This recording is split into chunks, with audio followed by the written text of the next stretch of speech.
What's up, guys? Welcome to Daily Dose of Reddit. This is your host that can only work out to Dragon Ball Z remixes, Captain Zach, and today's subreddit is r/Tales from the Customer. And if you want some recommendations, look up I Will Not Let You Destroy My World remix. Oh my god, it's so good!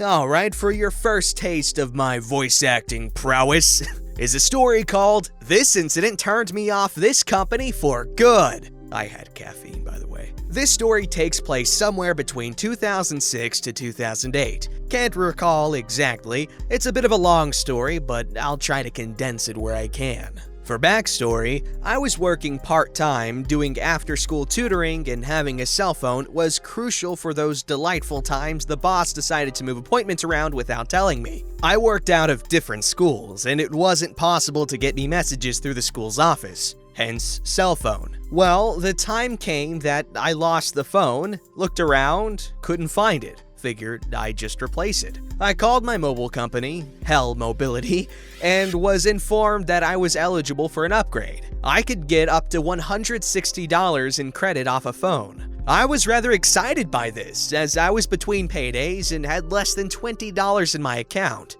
Figured I could get a cheap phone on contract for less than the $160 and be golden. So off I go to my local Hell store and am shown some phones by an employee. I fell in love with a cute little job that was somewhere in the $100 to $150 range on a 3-year contract. They still did those then. I figured I was good. The contract price was less than the credit, so no problem, right? And then we get to cash and she plunks down a bunch of paperwork, starts doing stuff on the computer, and everything comes to a screeching halt. I guess somehow the credit undid the contract price because all of a sudden I'm on the hook for the full price of the phone minus the $160 upgrade credit. I felt horrible. I don't know who misunderstood what, but I felt so stupid. I stammered out that I had no money to pay for it, and they assured me that nothing was finalized and they would just put it back. I made sure of that.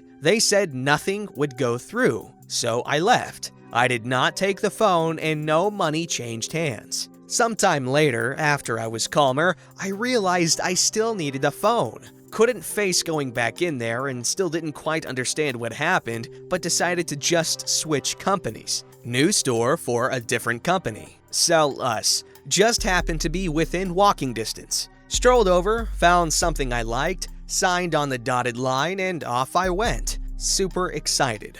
Until I got home. One last thing to do. Call Hell and cancel my service. Easy, right? Nope. Cue the lady on the phone telling me that the store had reported things as me buying the phone, leaving, then returning it 20 to 30 minutes later. And that because of this, I was locked into a contract and it would cost $400 to get out of it. Now, I should add here, I am on the autism spectrum. I can't always control my emotions. And at that time, $400 was huge and insurmountable. So in my attempts at explaining things from my perspective, I got increasingly emotional, hysterically crying by the end. Swear words might have been uttered, I don't completely remember. And this lady just got angry with me and told me off for being upset. Eventually, I decided this wasn't going anywhere and just hung up. Enter my mother. Odd request, but okay.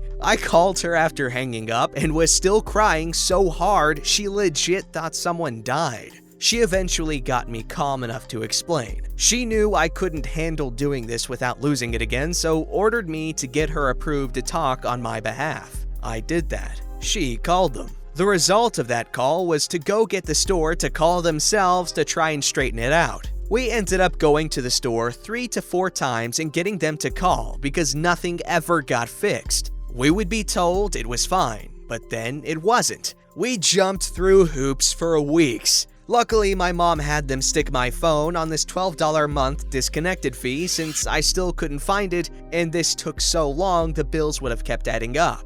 Eventually, they agreed. I never signed a new contract, but said my current one was still a few months away from finishing. So I had to pay it out at the $12 a month until it ended, and I could finally cancel. I could live with that and agreed to it. A few months later, when I thought I was free, I called and canceled. and then got a bill for $453 in the mail. Cue another round of calls explaining everything again, and they finally waived it. I walked away from Hell Mobility and never looked back. And sometime later, when my cable company started offering home phone service, I ditched Hell completely. I will never be a customer of theirs again. Phone companies, man, I'm telling ya, they're out for your blood, your freaking kids' blood, and your grandkids' blood, and if you don't have grandkids, they'll take your kids' dog's blood. I don't know why they want my blood. I wish they'd just take my money. I'm getting tired of the needles, man. Alright, this one's called Rude Google Stadia Support Employee Tried to Trick Me into Closing Support Chat. I had to contact Stadia Support since the Stadia controller does not work with Chrome OS 81. The support agent acknowledged there was an issue but left me hanging when I started to get to the core of the issue. Please read the chat transcript below to see how he treated me. He even tried to clear my cache and cookies and close my browser in order to close the support chat. I was smart enough to not let him get away with it. However, he then stonewalled me. This is the worst kind of treatment I have had in a long time. Here is the chat transcript. Thanks for contacting us. My name is Joshua. I'm happy to answer any questions you have about Stadia. I've updated my Chromebox to Chrome OS 81, and this stopped my Stadia controller from working. It worked fine on Chrome OS 80. Hey there, OP. Hope you're doing great. How can I help? Aside from that update, was there any other changes initiated? No. I'm on the stable channel of Chrome OS. I tried 81 before on beta channel and had the same issue. I reverted back to the stable channel, 80, and this fixed the problem. Now today, the upgrade is forced on the stable channel, and now I can't play. I do see what you mean. Can you be more specific when you said Stadia is not working? The controller cannot connect anymore, so the A, up and down, etc. does not work anymore. I just connected the controller to my CCU and it works fine. Are you referring to the Night Blue controller? Yes, I am a founder. Got it. Do you have your controller right now? Yup. Alright. I just tested it on the CCU to make sure it's not the controller. When connected to my CCU, it works perfect. Kindly tap and hold on the Stadia button for about 15 seconds. I unlinked it now. Can I let go? Go ahead. Light is not on anymore. Good. It means we did a hardware off on the device. Okay, good to know. Now let's go ahead and turn it on by tapping the Stadia button one time. Done. White light flashing. After it's turned on, kindly reboot your Stadia app, reopen, then try to link your controller on the app. You mean Stadia in my browser? Nope, on the Stadia app, on your mobile device. I do know that the issue is with your Chromebox. I just wanted to make sure everything works on the device. Okay, it found the controller in the Stadia app. I click on it and it says linking with Chromecast. Great. Go ahead and link it, then try playing on your TV if you can. Some kind of information screen. Yes, that connects fine. I already tested this earlier. Now I'm connected to the CCU and the controller is working. So the buttons work fine as well? Great. Yes, it just started playing Doom 64. Awesome. Would you like to proceed with your Chromebox or some other time? Huh? Please proceed with the Chromebox. Sure thing. That's why I started the chat, since I know the issue is software related to Chrome OS 81.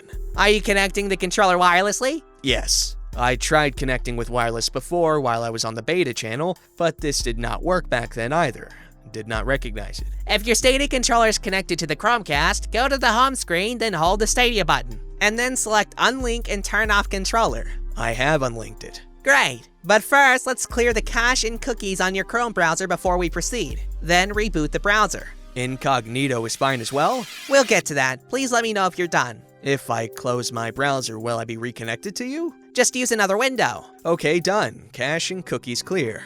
For your information, I don't use the Stadia Plus plugin. All my plugins are disabled for Stadia page. You said you know that the issue is with my Chromebox. Could you tell me what the issue is? Are you still there? Random winky face. Hi. Just let me know if you need some more time. Hello? Oh my goodness, I hope he doesn't have a freaking job anymore. Isn't bad customer support one of the reasons people consider the Stadia a failure so far? I mean, already, I should say.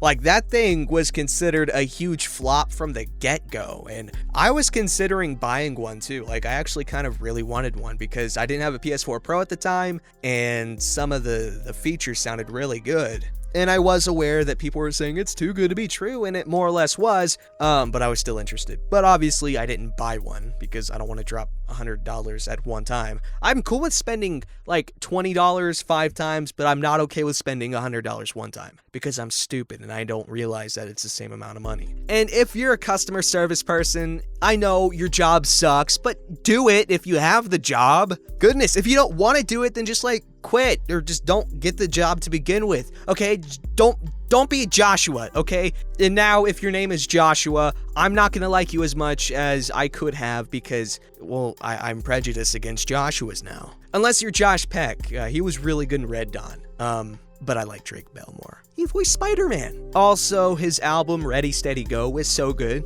Okay, this story's called Remote Customer Diagnosis. And the TLDR here is a good one because it could literally just be a subtitle. Even when you are the customer, you are the tech. Here is a story about a time my main system had stopped working and I was willing to pay for someone else to diagnose the issue. At the time, I was heavily involved with a hardcore raiding group in an MMO and a new raid tier was out. Basically, any time that I was not commuting or working was spent progressing the raid with the group. I came home one afternoon and sat down to jump back into the raid as normal, but the computer, which I had custom built from parts and was very familiar with, refused to turn on. I don't remember the exact behavior, but it was something like I turned it on and had power and wouldn't reach post noises and would suddenly shut off. There wasn't even enough for the small 7-segment error display embedded on the motherboard to give me a clear idea of the fault. I determined, playing with it for the next half hour or so, that the fault was either my power supply was bad or the CPU.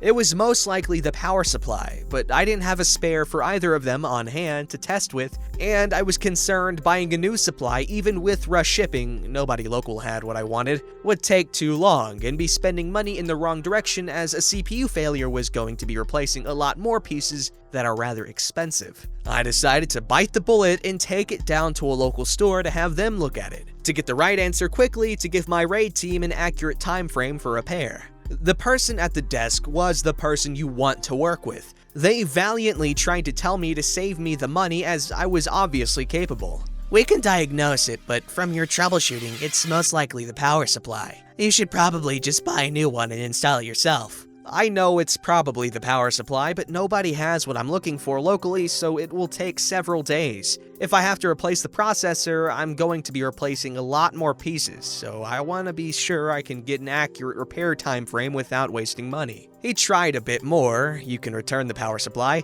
but I finally managed to convince them I was going to give them my money no matter what he said. Just diagnose it and, as I had pulled the drives for security, make sure they can get to the BIOS config. I went home and got a call a few hours later from the tech. It's really dusty in this case. We can remove the dust for comically high price. You are just gonna use compressed air, right? I can do that myself later, it's fine. I kinda already cleaned it out. Woo-hoo! Free case cleaning! I didn't approve it, so I ain't paying for it. Anyway, we confirmed the power supply is bad. We connected it to another power supply and it's passing post, but we can't get it to output anything to the screen. The mainboard display is just showing mysterious error value that we can't find in any of the documentation. Thinking for a moment as the number tickled the back of my brain, I tried to recall what the undocumented error code I had received before. When I first installed my video card and one of the 2 power connections failed to clip in properly, I'd had a difficult time tracing it down. Have you checked both the power connections on the video card are secured? I can't be sure it's the same, but I do remember underpowering it gave me an undocumented error code. We definitely have it connected properly to power, as we don't have it booting to BIOS successfully, and we are still working on it and will follow up when we have the complete diagnosis. I thanked them for the update and we hung up. Less than 5 minutes later, I got another call from them. They sheepishly informed me it was ready for pickup. I would just need a new power supply. After we had hung up, it appears they had double-checked the video card power connections and, as they had said, were properly seated. The connectors, however, were from my bad power supply. which, being unplugged, was definitely not putting out any power. The document lacking error code was for video card power input. I finished my desired replacement power supplies order I had already prepped with expedited shipping and updated my raid group on shipping timeframes before heading over and picking up the machine from the still abashed tech. P.S. They did not try to charge me for the dust removal for anyone with concerns. Addendum. Lost it in cleaning it up, the post apparently, but the reason I didn't buy a power supply from the shop was nobody local I contacted, including them, had a platinum-rated unit. Since I was having to buy online anyway, I also got a nice modular unit. This was probably 3 to 4 years ago. Currently writing this on the aforementioned system where the new power supply is still going strong. Okay, that was kind of... I don't know why this is so funny to me. He had the wrong thing plugged into the power supply. I can't breathe. Alright, this story's called "The Waitress All But Slapped the Food Out of My Mom's Hands." So me and my family, 3, is that 3 years old or a family of 3? Went to lunch with another family of 5, I'm assuming. We went to a steakhouse for 2 reasons. 1, we all love steak. 2, it's the safest thing for my mom to eat, as she has a severe dairy allergy. So we all sit and order the steak. My mom asks, and we find out they dip their steak in butter before they cook it. Ew. So my mom asked to have the cooks cook the steak in another pan. The waitress said no problem. Cut to all of us getting our steaks. Oh, they were perfect. My mom is about to take her first bite when we hear someone scream, "No!"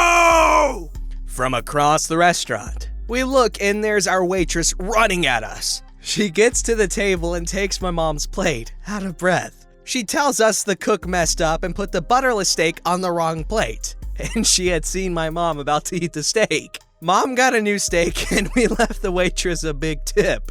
It's been rare we find a waitress who don't get huffy about helping out with my mom's food needs a bit. But there has to be another one who went this hard to make sure my mom didn't die. Anyways, that's my one really great story of the most amazing waitress. Okay, I'm sorry. I don't know why that last story was so funny to me. I can't. Okay, this story's good. Okay, this is also funny. I messed up. Don't forget to like, subscribe, and hit that bell to never miss an episode.